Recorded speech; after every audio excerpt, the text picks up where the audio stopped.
Students, मेरा नाम मोहम्मद काशिफ है। आज हमने फर्स्ट ईयर मैथ को हमने इंशाल्लाह आज स्टार्ट करेंगे। इसका चैप्टर नंबर 1 का नाम है नंबर सिस्टम। तो हम सबसे पहले हम स्टार्ट करते हैं नेचुरल नंबर से। तो बेटा नेचुरल नंबर क्या होते हैं? ऐसे अदाद जो किससे स्टार्ट हो? 1 से स्टार्ट हो। कहां से स्टार्ट हो? 1 से स्टार्ट हो। इसको बोलते हैं नेचुरल नंबर। जैसे for example 1 2 3 and up to so on, इसको क्या बोलते हैं? नेचुरल नंबर बोलते हैं। उसके बाद बेटा आपने W, आपने सारा कुछ पढ़ा हुआ है, मैं बस आपको थोड़ा सा रिवाइज करवा रहा हूं, आपके माइंड की आपकी मेमोरी रिकॉल करवा रहा हूं। उसके बाद है होल नंबर। अब होल नंबर बेटा क्या है? ऐसे अदाद अगर हम इस नेचुरल नंबर में 0 को इंक्लूड कर देंगे तो हमें क्या मिलेगा? होल नंबर मिलेगा। क्या मिलेगा? होल नंबर मिलेगा। उसके बाद बेटा अब फिर उसके बाद इंटीजर्स आ गए। इंटीजर्स को हम क्या करते हैं? Z से डिनोट। किससे डिनोट करते हैं? Z से। तो बेटा इसमें क्या होगा? इसमें हमारे पास प्लस वाले भी नंबर भी होंगे और माइनस वाले भी नंबर होंगे। जैसे आपके सामने लिखा हुआ है 0 plus minus 1 plus minus 2 plus minus 3 up to so on. तो बेटा इसको क्या बोलते हैं? इंटीजर्स बोलते हैं। ये वेरी इंपॉर्टेंट है, ये हमें रैशनल को अंडरस्टैंड करने में मदद करेंगे। तो फिर क्या नेक्स्ट हम पढ़ेंगे? क्यू में लिखा हुआ है, ये रिप्रेजेंट करता है रैशनल नंबर को। किसको? रैशनल नंबर को। आपने उर्दू में पढ़ा होगा नातक अदाद। क्या अदाद? नातक।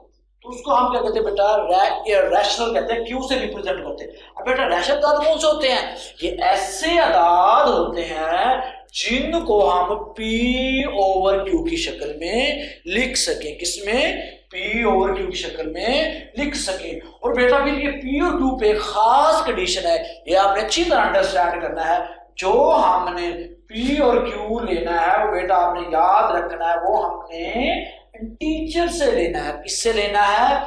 P और Q किससे लेना है? इंटीजर से लेना है। और हमारा जो डिनोमिनेटर है यानी जो Q है वो डज नॉट इक्वल टू 0 हो। क्या हो? यानी वो बेसिकली क्या हो? वो 0 के इक्वल ना हो। मैं आपको सादा सा एग्जांपल एक्सप्लेन करता हूं। फॉर एग्जांपल अब मेरे पास है 1 ओवर 2 है, 3 ओवर 4 है एंड 7 ओवर 5 है। तो ये हमारे पास क्या है? सारे रैशनल नंबर। क्या है? रैशनल नंबर है। उसके बाद फिर हम एक्सप्लेन करते हैं इरैशनल नंबर को, जिसे उर्दू में क्या कहते हैं? गैर नातिक कहते हैं।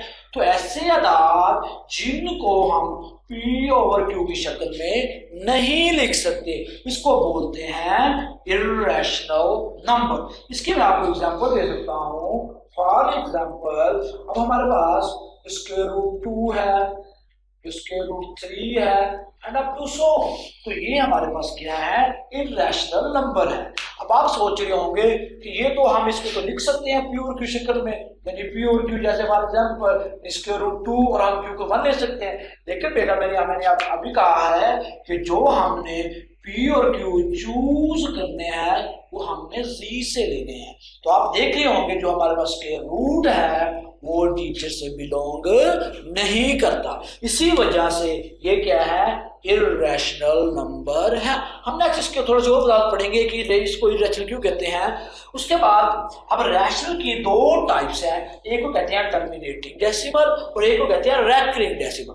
अब टर्मिनेटिंग डेसिमल आपने अल्फाज पे गौर करना है। टर्मिनेटिंग ऐसा नंबर अगर उसके डेसिमल के बाद जो नंबर ऑफ डिजिट है वो क्या हो? फाइनाइट। वो क्या हो? फाइनाइट हो। यानी उसके डेसिमल के बाद जो नंबर है वो रुक जाए, वो चलना क्या रुक जाए? वो स्टॉप कर जाए। तो इसको हम बोलते हैं टर्मिनेटिंग डेसिमल नंबर। मैं आपको एक एग्जांपल से एक्सप्लेन करता हूं। फॉर एग्जांपल मेरे पास 2.45। देखिए अब इसके डेसिमल के बाद कितने डिजिट है? 2 तक। ये 2 तक चला फिर स्टॉप हो गया है, तो इसको हम बोलते हैं टर्मिनेटिंग डेसिमल। अब एक और एग्जांपल, फॉर एग्जांपल 5.2356। देखिए अब ये डेसिमल के बाद 4 डिजिट चला है, यानी 4 डिजिट चला है। 4 डिजिट के बाद इसने अपने आप को स्टॉप कर लिया है, रुक गया है, तो इसको हम बोलते हैं टर्मिनेटिंग डेसिमल। क्लियर है बेटा? फिर उसके बाद हम रैकरिंग डेसिमल क्या होता है? ऐसे नंबर अगर उनके डेसिमल के बाद उन नंबरों की डेसिमल के बाद जो डिजिट होते हैं वो क्या हो? रिपीट हो, यानी डेसिमल के बाद नंबरों की रेपिटेशन आए। क्या है? रेपिटेशन आए। जैसे मैं आपको एक सादा सी एग्जांपल से एक्सप्लेन करता हूँ। आपने देखा कि 1/9 को जब आप इसको डिवाइड करेंगे, यानी आप डेसिमल इशारे में निकालेंगे, तो देखिए इसका आंसर आएगा 0.3333 अप टू सो ऑन। देखिए डेसिमल के बाद नंबर अपने आप को क्या कर रहा है? रिपीट कर रहा है। क्या कर रहा है? रिपीट कर रहा है। इसको हम बोलते हैं रैकरिंग डेसिमल। अब एक और एग्जांपल देता हूं। फॉर एग्जांपल एक नेक्स्ट एग्जांपल, अब मेरे पास क्या है? फॉर एग्जांपल ये 1/7 है। जब आप इसे लिखेंगे तो ये आ जाएगा 1428557। उसके बाद फिर होगा 1428557। अब देखिए आपने देखा, आप इसमें देखिए ये हमें ये देखिए, आप देखिए 6 डिजिट के बाद ये अपने आप को दोबारा रिपीट करना शुरू हो गया है। देखिए ये 1428557 तक चला है, उसके बाद फिर दोबारा 1428 चलना स्टार्ट हो गया है, यानी आना स्टार्ट हो गया। तो इसको बोलते हैं रैकरिंग डेसिमल नंबर। क्लियर है बेटा? अब हम चलते हैं इर्रेशनल के। अब इर्रेशनल की टाइप है non terminating and non recurring. ऐसे अदाद अगर उसके डेसिमल के बाद जो नंबर ऑफ डिजिट है वो क्या हो? चलते जाएं, वो रुके ना, वो स्टॉप ना करे, तो इसको हम बोलते हैं नॉन टर्मिनेट। ये नॉन टर्मिनेट नॉन रैकरिंग यही सेम मतलब है। इसके मैं आप एक सादा सी एग्जांपल से एक्सप्लेन करता हूं। जैसे फॉर एग्जांपल हमारे पास आपने देखा होगा जो हमारे पास पाई है। क्या है? पाई। अब आपने देखा होगा इसकी जो वैल्यू है वो हमारे पास 3.141592, यानी ये चलती जा रही है, ये रुक नहीं रही, और साथ में इसकी रेपिटेशन भी नहीं आ रही, इसमें रिपीट भी कोई डिजिट रिपीट भी नहीं हो रहा। तो इसको हम बोलते हैं नॉन टर्मिनेटिव और साथ में नॉन रैकरिंग। वो क्लियर है बेटा? तो आपने याद रखना है, जो आप लोग पाई पढ़ते हैं ना, ये पाई ये हमेशा इर्रेशनल नंबर है। जो पाई है, पाई हमेशा ये 22/7 के इक्वल नहीं होता। बेसिकली ये अप्रोक्सीमेट इक्वल होता है। क्या होता है? अप्रोक्सीमेट इक्वल होता है। और पाई हमने पढ़ा है ये इर्रेशनल नंबर है। ये क्या है? Irrational number. ये क्या है? इर्रेशनल नंबर है।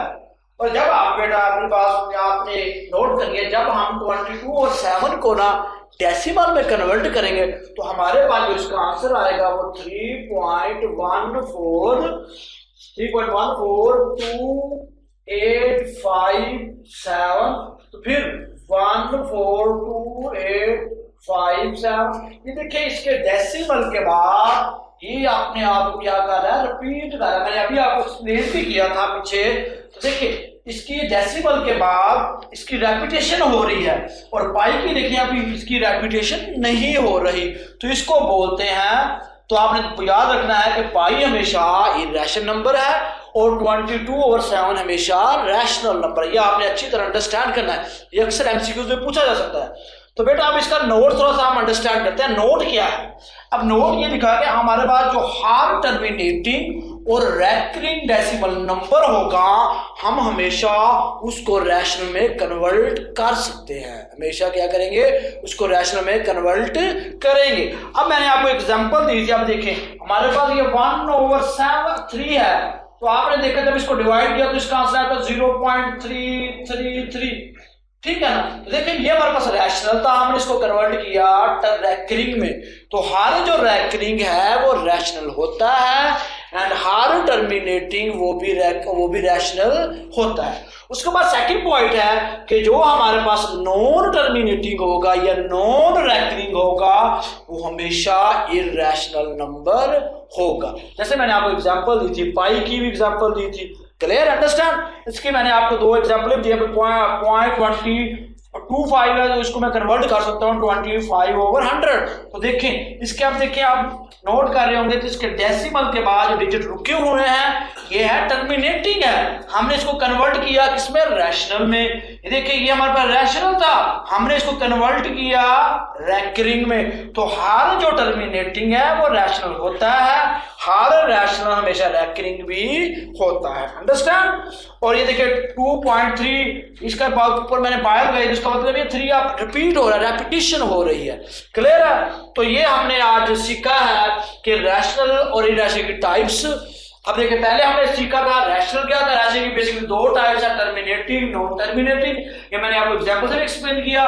फिर हमने रैशनल पे आज इसकी थी non terminating and non recurring, इसको भी हमने एक्सप्लेन किया।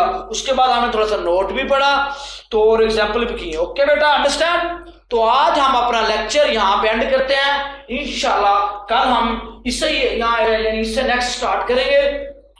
तो बेटा ओके, अल्लाह हाफिज। तो बेटा मेरी एक बात, ओके अल्लाह हाफिज।